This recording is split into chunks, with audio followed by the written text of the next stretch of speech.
I appreciate bro, first time అయినా nice performance. అయ్యో ఆ పోరు నిజంగానే ఐ హేట్ యు అని చెప్పేస్తే ఏం చేయాలి సారు? ముద్దబ్బాయిరా నువ్వు.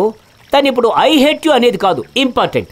ఇంకో 2-3 డేస్లో నేనే నిన్ను లవ్ చేస్తున్నాను, నిన్ను వదిలి నేను ఉండలేను, తనే నీకు చెప్తుంది, చెప్పేస్తుంది. అమ్మాయిలు ఎంత స్ట్రాంగ్ అయినా ఒక్క టచ్, ఒకే కిస్సు, ఒకసారి హగ్ చేసుకుంటే మెల్ట్ అయిపోతుంది.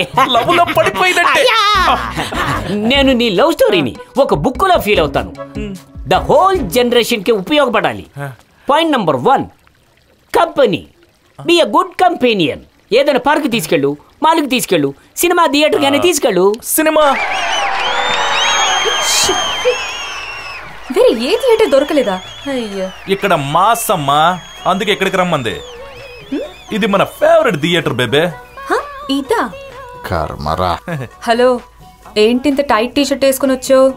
అందరికి నీ ఆర్మ్స్ చూపించడానికా? మరి నువ్వెందుకు ఇంత లిప్స్టిక్ పూసుకుని వచ్చావు? ఇక్కడ ఉన్న వాళ్ళందరూ నీ లిప్స్ చూడాలనా? హలో, అయ్యో నేను చూడడానికి వచ్చారా మాట్లాడడానికి వచ్చారా? వెళ్ళికెళ్ళి మాట్లాడకుండా. Sorry sir. మావా మన ఫ్రెండ్. ఇంట్లోనేమో పెళ్ళాం పోరు, థియేటర్కి వస్తే ఈ లవర్స్ పోరు. No touch, no kiss, at least ఒక హగ్ అయినా లేదు సార్. లేదంటే ఎలా రా?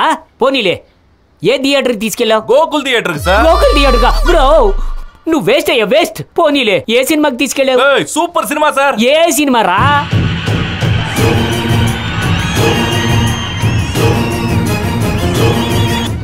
ఓమా, అయ్యయ్యో రే, ఓం సినిమా చూస్తే ప్రెగ్నెంట్ అయిన లేడీకి డెలివరీ అవుతుందిరా. నీ తలకాయలా లవ్ చేస్తున్నావురా? నాన్సెన్స్ బ్రో, వీడి స్టూపిడ్ అనాలి. వీడి తల ఎక్కడి నుంచి తీసుకొచ్చావురా ఈ వేస్ట్ గాడిని? టైం అంతా వేస్ట్ చేశాడు. ఎక్కడ రైడీలో మన పని అయ్యేంత వరకు ఊరుకోరా, తర్వాత సారీ చెప్తున్నాడు సార్. సారీ చెప్పాడు కదా. పాయింట్ నెంబర్ 1 మట్టి కొట్టుకొని పోయింది. Point number 2 sharing. ఇదైనా చక్కగా చెయ్యి.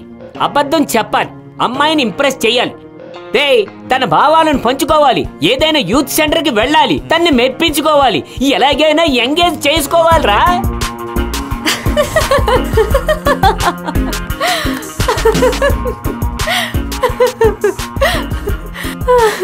అమ్మయ్యా, that was a nice joke. Yeah, ఇంతకీ ఏం వర్క్ చేస్తుంటారు మీరు? చాలానే వర్క్ చేస్తాను, కానీ సంపాదన వచ్చేది మాత్రం చేయటం లేదు. Okay, nice.